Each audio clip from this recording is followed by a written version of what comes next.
A very good morning, students.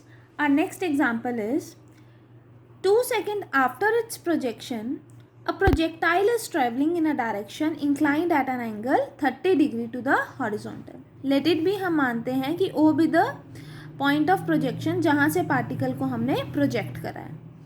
After 30 second let वो position P पर आ गया.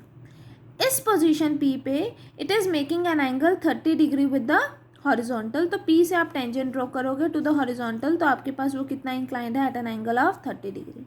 And let the particle be projected with the velocity u. After 1 more second, मतलब पहले 2 seconds के बाद वो 30 डिग्री इंक्लाइंड था to the horizontal. And after 1 more second, मतलब 3 सेकेंड बाद after point of projection, 3 second from point of projection it is travelling horizontally. Let it be after 3 second वो A position पर है और वो हॉरिजॉन्टली ट्रेवल कर रहा है. हॉरिजॉन्टली ट्रेवल कर रहा है तो इसका मतलब इसके साथ हॉरिजॉन्टल का एंगल कितना होगा? 0 degree. We are required to determine the magnitude and the direction of its initial velocity. मतलब हमें मैग्नीट्यूड निकालना है and the direction of its initial velocity, that is we are required to find the value of u. ठीक है, and alpha. ठीक है, now let us start. 2 cases बनेंगे, एक बार पोजीशन P के कॉरेस्पॉन्डिंगली केस बनेगा और एक बार पोजीशन A के कॉरेस्पॉन्डिंगली. स्टार्ट कैसे करेंगे? Using the result that tan theta is equals to u sin alpha minus gt divided by u cos alpha. First case के अकॉर्डिंग जब वो पोजीशन P पर है तो उसका एंगल कितना है? 30 डिग्री. दैट इज थीटा की वैल्यू क्या है? 30 डिग्री फॉर केस फर्स्ट. ठीक है, G की वैल्यू 32 क्योंकि हम FPS सिस्टम में इसको डील करेंगे. ठीक है, और टाइम इस पोजीशन P पे पहुंचने के लिए इसको कितना टाइम लगा था? 2 सेकेंड. तो केस फर्स्ट के लिए time is equals to 2 seconds, theta is equals to 30 degree and G की वैल्यू क्या है? 32. ये सब वैल्यू आप यहाँ सब्सटीट्यूट करोगे तो आपके पास क्या आ जाएगा? tan 30 degree equal to u sin alpha minus 32 multiplied by 2 divided by u cos alpha. tan 30 degree is 1 by under root of 3 is equals to u sin alpha. g की वैल्यू 32, टाइम की value 2, that is 32 multiplied 2 is 64 divided by u cos alpha. On rearranging हमारे पास क्या आ गया? That u cos alpha is equals to root 3 multiplied with u sin alpha minus 64. अब case second क्या होगा? जब वो पोजीशन ए पर होगा. पोजीशन ए पर कब आया था? जब टाइम क्या था? 3 सेकेंड. तो पोजीशन ए के लिए टाइम इज 3 सेकेंड और थीटा की वैल्यू क्या हो जाएगी? 0 डिग्री, क्योंकि पोजीशन ए इज हॉरिजॉन्टल. ठीक है ना, क्योंकि 3 सेकेंड्स के बाद वो हॉरिजॉन्टली ट्रैवल करने लग गया था. इसका मतलब थीटा की वैल्यू क्या हो गई? 0 डिग्री. तो उस केस के लिए आपके पास क्या आ जाएगा? tan 0 degree equal to u sin alpha. ठीक है, minus 32 multiplied by 3 divided by u cos alpha. On rearranging आपके पास आ जाएगा u sin alpha is equals to 96. ठीक है, नाउ फ्रॉम 1 and 2 यहाँ से u sin अल्फा की वैल्यू यहाँ सब्सटीट्यूट करोगे तो आपके पास आ जाएगा that u cos alpha is equals to under root of 3 96 minus 64, that is under root of 3 multiplied by 32. तो आपके पास आ गया that u cos alpha is equals to 32 root 3. यहाँ से आपके पास u sin अल्फा आया है. आपको डायरेक्शन फाइंड आउट करनी है तो दैट इज आप दोनों इक्वेशन को डिवाइड करेंगे, then you will get tan alpha is equals to 96 divided by under root of 3 multiplied by 32, that is under root of 3, that is tan alpha की value क्या आई आपके पास? Under root of 3, that is alpha की value क्या आ गई? 60 degree. यहाँ से हमें डायरेक्शन पता चल गई. Next we are required to find the value of u. ये अल्फा की वैल्यू चाहे आप इक्वेशन 2 में सब्सटीट्यूट कर दीजिए चाहे इक्वेशन 3 में, तो आपके पास अल्फा की वैल्यू आ जाएगी, दैट इज u की वैल्यू आ जाएगी, sorry, from equation 2 u sin अल्फा इक्वल्स टू 96. साइन अल्फा की वैल्यू क्या है? 60 degree, that is u sin 60 degree equals to 96, that is u is equals to 96 divided by sine 60 degree. Sine 60 degree क्या होता है? Sine 60 degree is under root of 3 by 2. तो यहाँ substitute करोगे तो आपके पास क्या आ जाएगा? u की वैल्यू 64 रूट 3 फीट पर second. Next is example number 4. That is, a particle is projected with velocity u at an angle alpha. Particle को project करा हमने with velocity u making an angle alpha with horizontal. ठीक है, prove that if h is less than u square sin square alpha by 2g, that is h जो है वो less than है greatest height. The particle shall be again at the same height h after a time this after being at the same height for the first time. इसका मतलब जो particle है वो same height पर रहेगा during the path of trajectory 2 times. Late it B, first position मैंने मानी, late it B P, जहाँ पर particle is at the height h। तो after the time late it B T, वो फिर से सेम हाइट पर हुआ एट द पोजीशन Q। हमें प्रूव करना है कि वो टाइम की वैल्यू क्या है, दिस।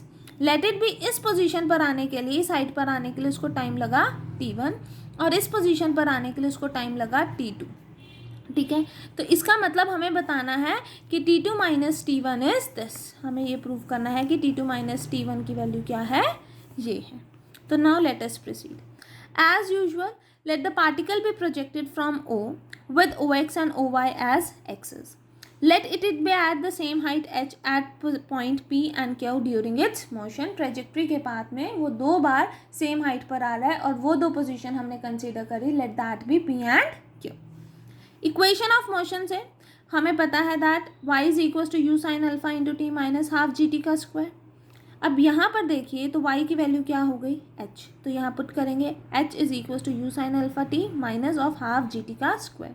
रीअरेंज करेंगे तो आपके पास आ जाएगा g t square minus 2u sine alpha t plus 2h is equal to 0, that is t square minus 2u by g sine alpha into t plus 2h by g, just dividing throughout by g करा है। ठीक है, हमें difference of time चाहिए T2 minus T1। ये हमारे पास क्या आ रही है, this is a quadratic equation in T। Quadratic equation in T है तो इसका मतलब which gives 2 values of T। 2 values देंगे तो हम यहाँ पर हमें क्या फाइंड आउट करना है, let that 2 values be T1 and T2। Now we know that sum of roots क्या होते हैं, minus b by a. Equation क्या है हमारे पास, equation is g t square minus 2u sine alpha into t plus 2h is equals to 0। ठीक है, हमें डिफरेंस ऑफ टाइम चाहिए है। ये क्वाड्रेटिक इक्वेशन इन T है, हमने माना लेट इट बी, इसके 2 रूट्स आएंगे, late that B T1 and T2। तो नाउ सम ऑफ रूट्स क्या होते हैं, minus b by that is 2u sine alpha by g, क्योंकि minus 2u sine alpha by g आएगा, that is 2u sine alpha by g, and product of root it's c by a, that is 2h by g. हमें क्या find out करना है, time from P to Q। तो that is T2 minus T1 which can be written as T2 plus T1 का whole square minus 4 T1 into T2। T2 plus T1 का whole square क्या आएगा, 4u square sine square alpha by g square, 4 minus 4 multiplied with T1 into T2 that is 2h by g, that is 8h by g. तो on rearranging आपके पास क्या आ गया, time from P to Q is 2 by g under root of u square sine square alpha minus 2gh। यही हमें prove करना था कि that is the time taken from moving from P to Q is this, ये हमें prove कर दिया। ठीक है students, next comes example number 5। 2 particles are projected from the same point, let that point be O in the same vertical plane with equal velocities। let it be, दोनों equal velocity से project हो रहे हैं। ठीक है, but यहाँ पर इन्होंने एंगल ऑफ प्रोजेक्शन सेम नहीं बोला हुआ, तो एक हमने एंगल ऑफ प्रोजेक्शन ले लिया, late it be alpha, and second हमने ले लिया beta. If t and t dash, small t and t dash be the time taken to reach the other common point to their path, मतलब late it B, हमने माना कि इसको t time लगा और इसको t डैश टाइम लगा to reach the other common part, क्योंकि यहाँ पर एक कॉमन पॉइंट है, दूसरे कॉमन पॉइंट को मीट करने के लिए फर्स्ट वाले को t टाइम लगा और सेकेंड वाले को t डैश पॉइंट लगा, टाइम लगा, और वो जो कॉमन पॉइंट हमने नेम दिया, let that be px y। ठीक है, t and t dash, capital T and capital T dash the time to the highest point, that is हमें पता है t is the time of flight होता है, यही होता है। अब यहाँ पर कैपिटल T और कैपिटल T डैश क्या डिनोट कर रहा है, time to the highest point, तो इसका मतलब जो T होगा it is half of time of flight, and T dash भी क्या होगा, half of time of flight. ठीक है, फर्स्ट वाले के correspondingly angle of projection alpha है और सेकंड वाले के correspondingly angle of projection beta है, तो उसी के अकॉर्डिंग हमें पता है time of flight is 2u sine alpha by g. But यहाँ पर टाइम क्या डिनोट कर रहा है, capital T half of time of flight, that is first वाले के लिए क्या आ जाएगा, u साइन अल्फा बाय जी, और सेकंड वाले के लिए u साइन बीटा बाय जी। ठीक है, हमें क्या प्रूव करना है, show that t multiplied with capital T plus t dash multiplied with capital T dash is independent of direction of projection. ठीक है, मतलब इसकी वैल्यू जो है वो इंडिपेंडेंट होनी चाहिए to the angle of projections, that is alpha और बीटा के इंडिपेंडेंट होनी चाहिए. Now let us start our proof. Let the two particles be projected with the same velocity u in direction making an angle alpha and beta respectively with the horizontal.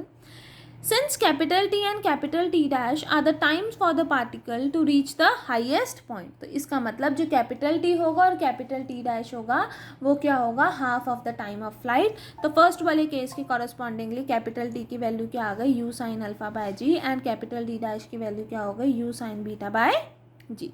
Let the two particle meet at another common point, let it that be pxy, क्योंकि एक common point तो यहाँ पर है, दूसरा common point हमने क्या consider करा था, p वाला. तो उसके correspondingly from equation of motion first वाले के कॉरेस्पॉन्डिंगली एक्स की वैल्यू क्या आई, x is equals to u cos alpha into t, और सेकेंड वाले के कॉरेस्पॉन्डिंगली एक्स की वैल्यू क्या आई, u cos beta into t dash. तो दोनों को कंबाइन करोगे तो आपके पास क्या आ जाएगा, x is equals to u cos alpha into t which is equals to u cos beta into t dash. हमें क्या प्रूव करना है, we are required to prove that t multiplied with capital t plus t dash multiplied with capital t dash is independent of direction of projection. तो आप ये consider करोगे that is small t multiplied with capital t plus small t dash multiplied with capital t dash. Small t की value first वाले से देखोगे तो that is आपके पास x is equals to u cos alpha into t है, that is small t की value क्या आ गई, x divided by u cos alpha. ठीक है. सिमिलरली टी डैश की वैल्यू क्या आ जाएगी, x divided by u cos beta. वो वैल्यू यहाँ सब्स्टिट्यूट करोगे और कैपिटल टी और कैपिटल टी डैश की वैल्यू हमने यहाँ फाइंड आउट कर रखी है, ये वैल्यू यहाँ सब्स्टिट्यूट करोगे तो आपके पास क्या आ जाएगा, x by g tan alpha plus tan beta. But यहाँ पर जो वैल्यू आ रही है ये तो अल्फा और बीटा पे डिपेंड कर रही है, बट हमें क्या प्रूव करना है कि it is independent of direction of projection. तो इसलिए अब हमने ट्रेजेक्ट्री वाला पाथ कंसिडर करा है, इक्वेशन ऑफ ट्रेजेक्ट्री, क्योंकि इक्वेशन ऑफ ट्रेजेक्ट्री में हमारे पास tan अल्फा होता है. तो with the help of that हम वहाँ से tan अल्फा tan बीटा की वैल्यू निकालेंगे या सब्ट्रैक्टिंग करेंगे या कोई भी मेथड अप्लाई करेंगे सो दैट यहाँ से हमारे पास tan वाली इक्वेशन एलिमिनेट हो जाए, that is tan alpha tan beta ना यूज़ हो, क्योंकि हमें प्रूव करना है that it is independent of direction of projection. तो लेट अस स्टार्ट. फर्स्ट वाले केस के लिए क्या होगा, equation of trajectory that is y equal to x tan alpha minus g x square secant square x secant square alpha divided by two u square. ठीक है. And second वाले के लिए क्या आएगा, that is y equals to x tan alpha tan beta minus g x square secant square beta divided by two u square. ठीक है. अब देखो स्टूडेंट्स, या तो दोनों को ऐड करो या दोनों को सब्ट्रैक्ट करो, बट अगर आप ऐड करते हो तो ठीक है, यहाँ से tan alpha plus tan beta की वैल्यू तो आ जाएगी, बट आपके पास स्टिल यहाँ अल्फा और बीटा रह जाएगा और सीकेंड square alpha plus सीकेंड square beta वाली फॉर्म रह जाएगी. तो ऑब्वियसली अगर हम सीकेंड स्क्वायर को tan में कन्वर्ट करें तो फिर से डायरेक्शन ऑफ प्रोजेक्शन मतलब अल्फा और बीटा भी अल्टीमेटली डिपेंड कर रहा है, तो मतलब प्लस करने से हमारे पास ये इक्वेशन सॉल्व नहीं होगी. सो हम क्या करेंगे, सब्ट्रैक्ट करेंगे. तो subtracting we get that x tan alpha minus tan beta is equals to g x square divided by two u square secant square alpha minus secant square beta. अब इसको हम कैसे लिख सकते हैं, that tan square alpha minus tan square beta, because we know that secant square alpha is equals to one plus tan square alpha. तो यहाँ पर अगर आप पुट करोगे one plus tan square alpha minus one minus tan square beta, तो ultimately one से one cancel out हो गया, आपके पास tan square alpha minus tan square beta आ जाएगा. दैट इज इसको फर्दर लिखेंगे तो क्या आ जाएगा, g x square divided by two u square tan alpha minus tan beta multiplied with tan alpha plus tan beta. ठीक है. Now cancelling tan alpha minus tan beta on both the sides, तो आपके पास क्या आ जाएगा, x is equals to g x square divided by two u square bracket star tan alpha plus tan beta.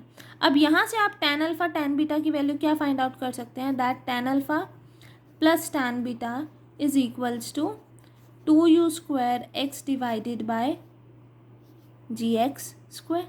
ठीक है. That is two u square divided by g x. तो ये वैल्यू आप यहाँ सब्स्टिट्यूट करेंगे तो आपके पास क्या आ जाएगा, that small t capital t plus small t dash capital t dash is equals to x by g multiplied with two u square g of x, that is x से एक्स कैंसिल आउट होगा तो आपके पास क्या आ जाएगा, two u square by g square. ठीक है. That is it comes out to be independent of alpha and beta. तो यही हमें प्रूव करना था, that t multiplied with capital t plus t dash multiplied with capital t dash is independent of direction of projection. इन्होंने यहाँ पर क्या कर रखा है, just dividing by g on both the sides करा है, dividing on g by both the sides करने के बाद जस्ट ये वाली वैल्यू आ गई, यहाँ से ये वैल्यू सब्सिट्यूट करी और आपके पास अल्टीमेटली आंसर आ गया। You can solve it numerically in any way, ठीक है। अल्टीमेटली हमें प्रूव करना था कि that small t multiplied with capital t plus small t dash multiplied with capital D dash is independent of direction of projection, that is it is independent of alpha and beta. वो हमने prove कर दिया। This completes the proof of example 5. Now example 6 is your homework. If you find any doubt, you can ask me in your doubt class. ठीक है students, it is quite similar to the example first जो हमने अपने कल वाले lecture में discuss करा था. Only this much for today class. Thank you.